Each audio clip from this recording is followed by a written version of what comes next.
Welcome to Blue Zone Foil Surf's video on trimming. I'm Chase Kosterlitz, and today we're going to talk about trimming your foil. So before we get into that, I want to make sure you understand that you want to be starting behind a boat or a jet ski and not in the waves when you're learning to foil, and trimming being really the primary thing that you're learning when you're learning to foil and flying up on foil. I call it trimming, like as a way to basically balance the foil and trim it. Also, think about being behind a boat but using the proper safety equipment, helmet, impact vest. And then once you're ready to go to the waves, and this video will help you behind a boat, but if you're going to the waves, this might be a little bit more applicable, that you are going in to fat, mushy waves, not steep, big waves, and that you are also comfortable in the surf, that you have a surfing background. If you have zero surfing background, you need to be learning to surf first. That's just my strong recommendation, because it's like going to learn to surf for the first time and attaching a razor blade or a machete beneath your board. Probably not the best idea. All right, so with that being said, guys, you also want to check out our tutorial videos in the links in the description, because before you can learn to trim on a wave, you need to be learning to catch the wave and pop up onto foil. And that initial pop-up is a whole technique in itself that we cover in the video in the links in the description. So once you got that covered, you're up, you're dropping into waves, now you're learning to trim. Okay, you want to also make sure that you're on the appropriate equipment. So if you're on not the right mast or too big of a wing, that's going to make trimming, or too small of a wing, that's going to make trimming all the more difficult. And we'll cover that in videos that, if they're not already posted, they'll be coming, but whenever you're watching this, they'll be in the description below. So, and feel free to email us, info@bluezonesup.com, and we can answer your questions, or better yet, come down to Nosara, Costa Rica.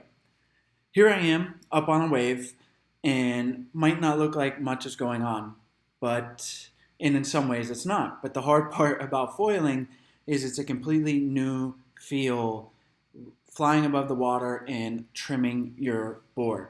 So you'll see at the end of this video, I'll show you me on my 10th session, and I definitely don't look as comfortable, and I'm definitely not trimming that well. The first thing we want to look at is my foot placement, okay? So you can't see from this angle, but we want our feet, especially our front foot, in the middle of the board.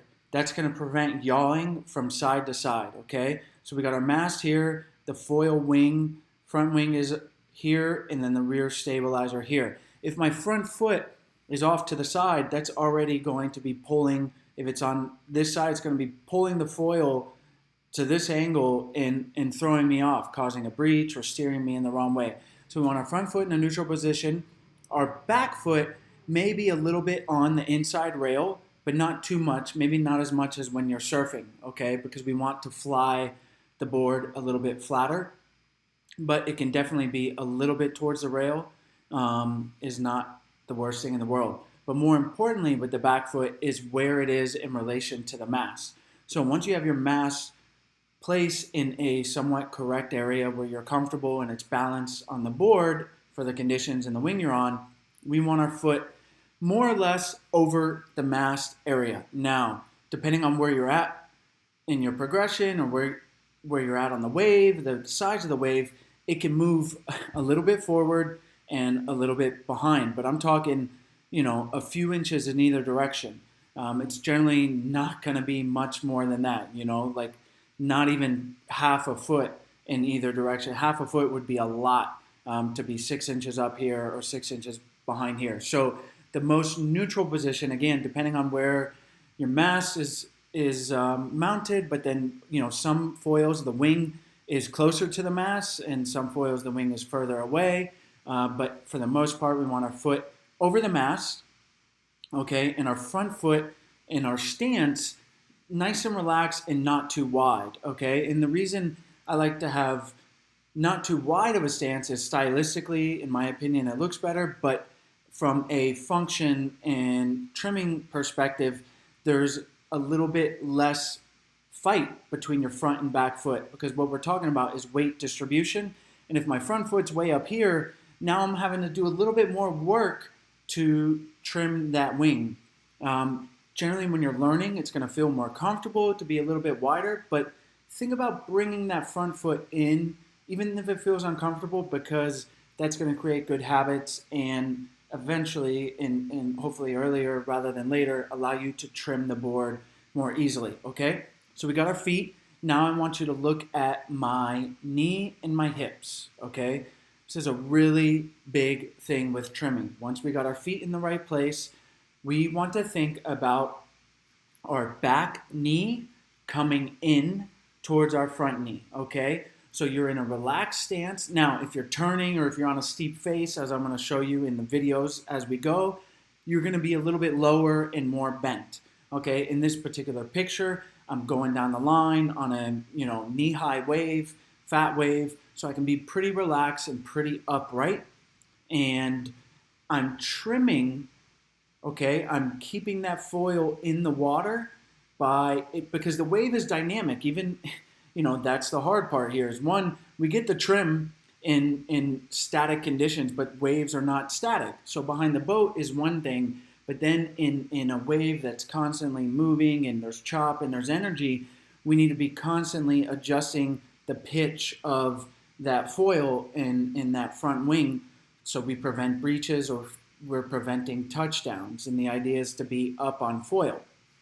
So the way we're controlling that largely is through shifting our hip and our knee forward. And to me, those are kind of connected. So when I shift my hip forward, all right, you're thinking about bringing it in towards that front foot, okay? And then also shifting your hip with that, okay? So you can try that standing up right now as I talk about it. Just try to maybe mimic the position I'm in. And it's very subtle, but you should feel like you're trying to, and you can think about that two ways. You can think about dropping your knee in towards that front, or you can think about shifting your hip forward. Like imagine you have a string attached to your hip and it's getting pulled just by that string forward, okay? And that is also, you should notice that your back knee will drop in too.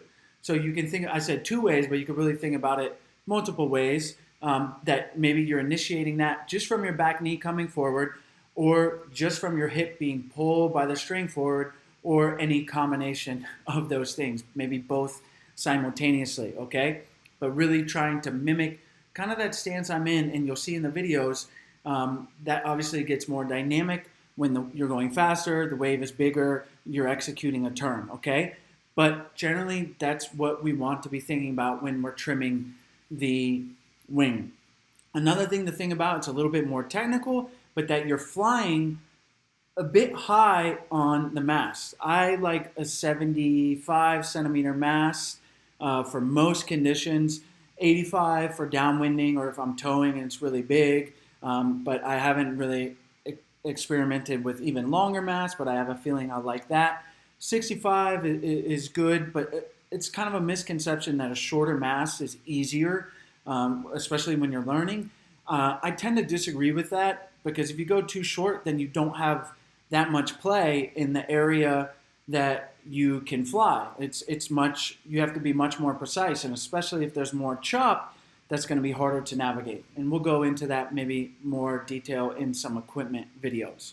Okay, but you can think about flying a bit high on the mast, and that's all about feel and getting comfortable with where you're at. But if you're touching down a lot, you may be flying a bit too low, and eventually it becomes like you'll hear the sound of the wing cavitating, or you just have a general feel for how high you are, and then you're adjusting accordingly. And you're doing that using the back knee and the hips. So I'm going to go forward here, show you another angle, and then we're going to get into some videos, okay? So same thing, now from the front, see my back knee coming in, I'm nice and relaxed. This is the same day, very similar wave, not that big, all right? Back foot pretty much over the mast, front foot in the middle, and my knee coming forward. okay? And then if you visualize, the wing is underwater here, and you want the wing to match the angle of the wave, right? So as the wave gets steeper, if I keep the same trajectory here, what could happen if the wave, got steeper as it got shallower, is I'm just going to breach coming out like this. So I'm having to match the angle of the wave. And you can also look at my board, because my board right here is going to match the angle of my wing down here, okay? So if my board nose just kind of went up like this, then my wing's going to come up and it's going to breach out of the water, okay? So just maybe some visualization to help you there. So now we're going to talk about dropping in, and again, we cover that a little bit more in other tutorials. This is more focused just on general trimming, because as you drop in, that's going to be a bit technical and require some different trimming aspects. So I'm dropping in. You can see my back knee is forward, all right, trimming that wing. And this is a bit of a choppy day, so I'm going to have to be pretty dynamic, all right? It's a little bit of a bigger wave, so my foot is slightly behind the mast, okay? And really, I could get super technical, and we can go over the thousands of different instances based on the equipment you're on and conditions, but experiment for yourself, okay? Generally, like I said, you want that foot over the mast, but as you maybe drop into a bigger wave, you're going to want that foot a little bit behind the mast to give you more play in creating lift and keeping the nose up and keeping good angles, okay? That you want to get that foot a little bit behind the mast. When I say a little bit, I'm talking about an inch or two, okay? And behind the mast, and so then that back knee is in, and now I come up here, and I'm going for a bit of a top turn. Now you're going to see me get real dynamic. So again, I'm not as high as I was in those pictures because I'm going faster and this wave is a bit bigger. My back knee is coming in, okay? And now as I come, I'm gonna hit a little piece of chop, all right? I got lots of speed, I'm a bit high, and I'm coming and I hit a little piece of chop, and the wave is dynamic, it's moving, all right? And now look what my knee does, okay? My knee comes forward, and that's really to shift my weight, all right? This is all about weight distribution and center of mass over the foil, all right? We're flying that wing. Look at my nose, okay? Remember, the wing matches, the nose matches the angle of my wing. So the nose is pointed up here. That's where my wing is pointed. If I keep this, I'm breaching straight out of the water, and I'm gonna go flying off my board. So I'm recognizing that almost before it happens, but as everything's happening so fast, all right, it's almost, I'm recognizing I'm coming to the top of the wave, I'm hitting chop, and I need to angle my board back down, and I'm also feeling that input. And so what am I doing? I'm getting low, my back knee is coming forward, all right, and that's shifting my weight forward. Now watch what the nose does. Now I got the nose going down, and so I don't just pitch straight into the water, I'm gonna have to you already see it, that I'm bringing my body upright, and my weight is now coming back over that back foot. So right here, it's forward, right up, the nose is coming up, and now immediately that makes the proper correction. But if I keep that, it's just gonna dive down. So now I'm getting that weight back over that back foot and getting that nose up for the bottom turn. And I'll play this in real time at the end here so you see it. So again, my back knee's coming in, all right? And I'm making a lot of, as you get better at foiling, you're gonna realize, I'm making hundreds of micro adjustments through this. So my back knee, the stance, it's just kind of just feel, and as you foil more, you're gonna feel that. The important thing with this video is that you're understanding the mechanics and the principles we wanna use to trim the foil, and then depending on where you're at on the wave, the size of the wave, the equipment, you're gonna use any number of thousands of micro adjustments to keep your foil flying. So then I'm coming up here, again, look at my hips. So my hips are shifting forward with that back knee coming forward as I recognize I'm getting steep and I wanna turn back down, okay? And my hips are forward and I'm low through this turn, okay? And again, I'll go back and play all this. And we'll talk about trimming through turns in more detail in a completely other tutorial. I want to keep this thing under 20 minutes. Otherwise, I can go on forever and we talk about turning and everything in between. Okay, so I'm dropping in. I get back again. Make sure you watch our dropping in, catching a wave video in the links to get some more details on this. But my front foot is towards the middle. Back foot is also towards the middle, but a little bit on this rail. And now I want the wing to match the angle of the wave. So watch the nose of my board. It's coming. So I'm nice and relaxed. I got a little bit of back weight here because I'm coming down. Okay, and at any one point, our weight is going to be pretty evenly distributed between the front and back foot. However, depending on certain circumstances, we are going to be shifting our weight using that knee and thinking about just putting more weight back, anywhere between maybe 70% on the back foot. But if we're doing 70% on the front foot, then we might have our back foot too far behind the MAST. Okay, so I hope that makes sense. But if you're getting so much lift that you feel like you have to stomp down with 70%, 80% of your weight on the front foot, you probably have your back foot too far behind the MAST. Okay, so think about that. If you're feeling a lot of front foot pressure, not necessarily, first of all, checking where your MAST is mounted. Maybe you need to move your MAST back. Could be one of the first things you want to think about. And then moving your front foot forward. Because if your front foot is back way behind the MAST, that's going to create a lot more upward pressure on the front foot, okay? So I'm dropping in here. I'm going to be low, trimming, keeping that angle, all right? Using my back knee, all right? Nice and relaxed. And then I'm coming up, and you see that knee come in. My eyes are looking in the direction I'm turning. Again, we'll go over that more during turning, but what I want to point out here is as I come through this turn, my back knee is going to come forward, okay?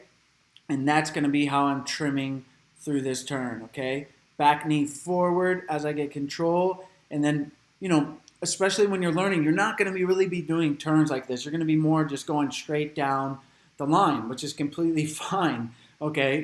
Baby steps here. But we're using kind of the same fundamental techniques of shifting our hips, shifting our knee forward when we're going down the line, okay? So my knee, nice and relaxed right here. You can't see it too well, but my knee is really coming forward to trim through this turn, okay? And keep flying well, okay? Again, look at that back knee really coming in because look at the wave. It's steep. The wave's dynamic. As the wave gets steeper, things get more technical. I can't just be super tall and relaxed right here. I need to match the angle of this steepness with my wing and the board and keeping those two things, keeping the wing in the water, keeping the board out of the water, right? This is why foiling it can be difficult, but it's not super hard. Believe me, I'm going to show you my 10th session in a video towards the end here. And, I was falling a lot, but like all good things, it's not necessarily easy in the beginning, but it's also not incredibly hard if you stick to it, okay? And my knees coming forward right here, hips shifting forward as I get to that steep section, okay? When I come out, see my back foot pretty much right over the MAST, a little bit, maybe a little bit behind, and then I'm going to be pumping back out, okay? So here I am. This is session number 10 in, I believe this was January 2019. Session number 10, I'm on a big old board at the same wave that I showed in the first clip of this. And you'll see me come up right here and I'm breaching, okay? Now, you look, my knee, it's coming forward a little bit, but believe me, I did not have a super good grasp on how to trim. I've been behind a jet ski. I definitely went through those growing pains in a sense, and now I'm getting to a dynamic wave and there's chop, and so I come a little high here. I'm not shifting my hips forward. You see I'm kind of back on that back leg, and then I get super high on the MAST, and then I get a breach and air, and that's it, and then I'm coming down.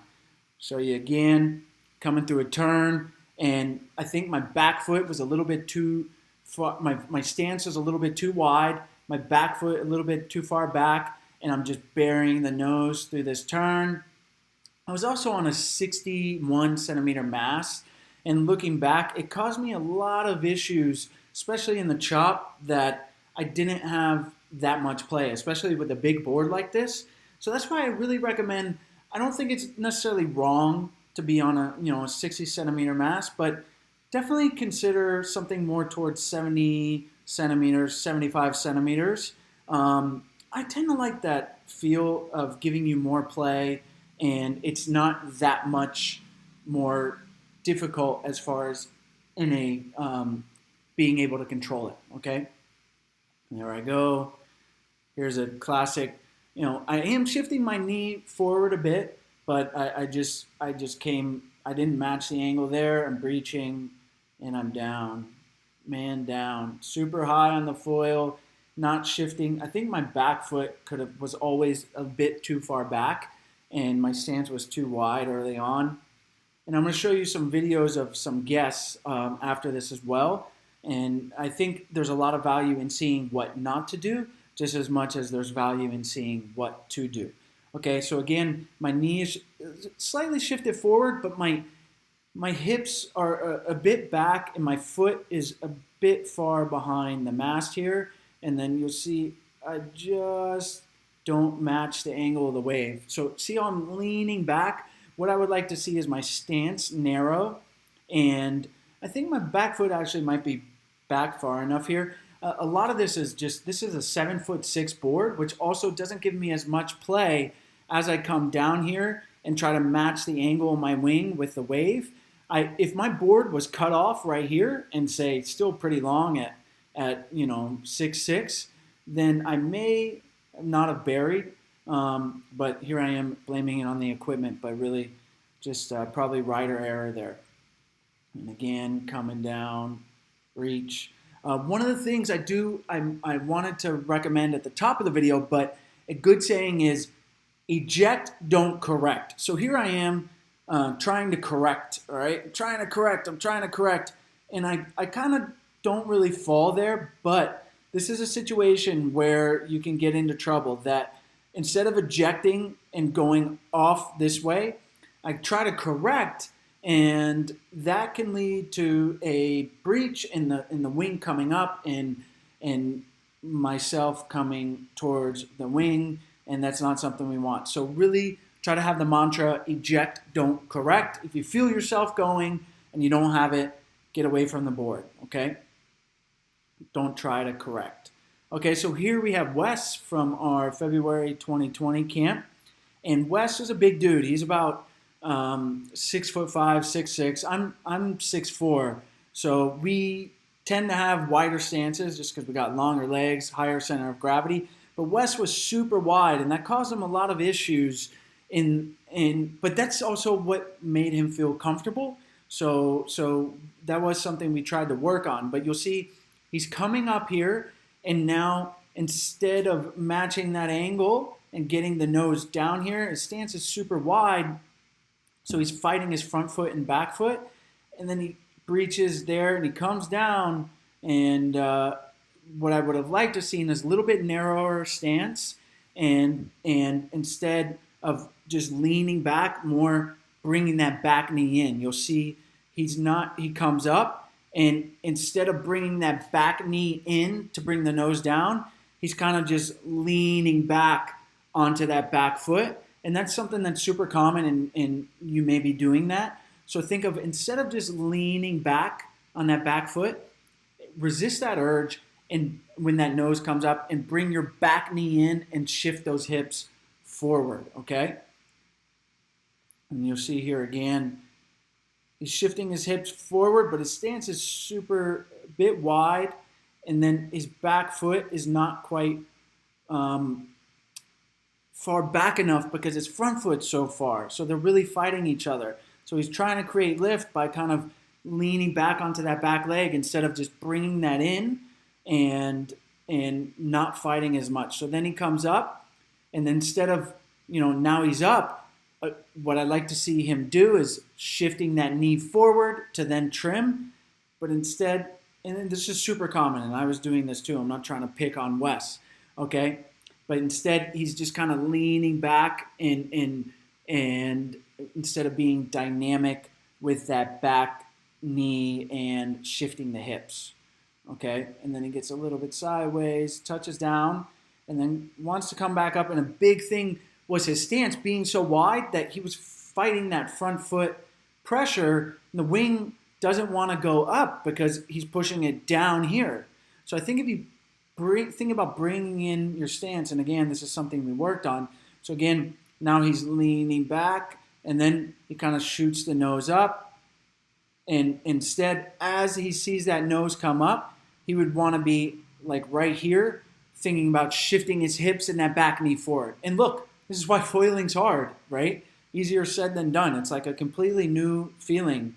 So the more you can fly comfortably behind a boat and really get confident in trimming, the better, because when you get to more dynamic waves, trimming is even harder, okay? So then he comes down and he does a bit of trying to correct instead of ejecting, and this is what we want to avoid right here. This is not a good fall. When you come forward, luckily his board didn't really jack up, but then you're coming down right on to the foil. So we really want to think like right here, when you feel your chest getting forward, all right, and really instead of correcting right here, jumping off backwards away from your foil, away from your board that way, okay? Luckily, he didn't hit the foil there, but definitely something to consider. And here we have Brian, another guest. And Brian did great, had a bit of a wide stance also that we worked on, but I just want to show you. So he's trying to come up, and there he comes, nice. Instead of his back knee, he was kind of using his front knee to trim, and his stance was a bit wide. So that was something we worked on, is getting that stance in so you're not fighting that front and back foot. So he's really pumping, doing a good job, but he was really fighting that front foot for a lot of the week. But again, did great. Guys, foiling it's not the easiest thing in the world. And I'm not saying that I did everything correctly. I certainly did not, as you could see from that video earlier. So yeah. Check this out. I'm going to play back everything a little bit more in real time, try to mimic these positions. Like I said, deliberate practice, just right now, looking at this, shifting your knee forward, and you should feel your hips also shift forward. Like imagine a string is tied to your front hip, like someone's pulling on it. That's what should be happening. That's the motion we want with our hips to shift that weight, okay? And I'm going to play this video forward so you see the speed and the dynamic quality of shifting here. So shifting forward, back, lots going on there, especially when it's choppy and you're going fast. Low, lots of shifting, okay?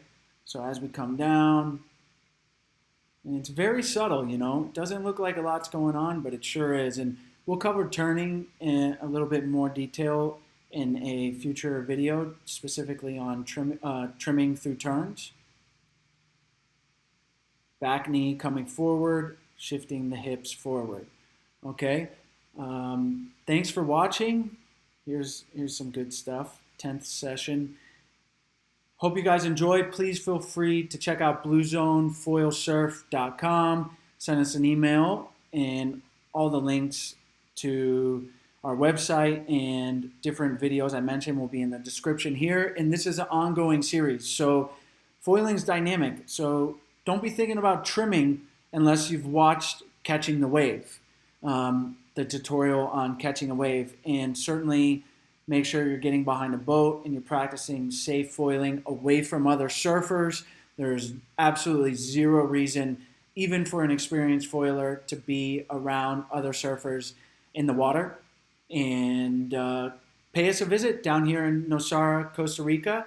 We'd love to have you. Empty foil waves to practice on, video analysis. We film at least one session a day. We go back, we analyze a video, and that's really the best way to improve. That's what I use even to this day. I really enjoy dialing things in, but certainly earlier on the learning curve, it's very valuable, but even as I continue to progress, I love seeing the video.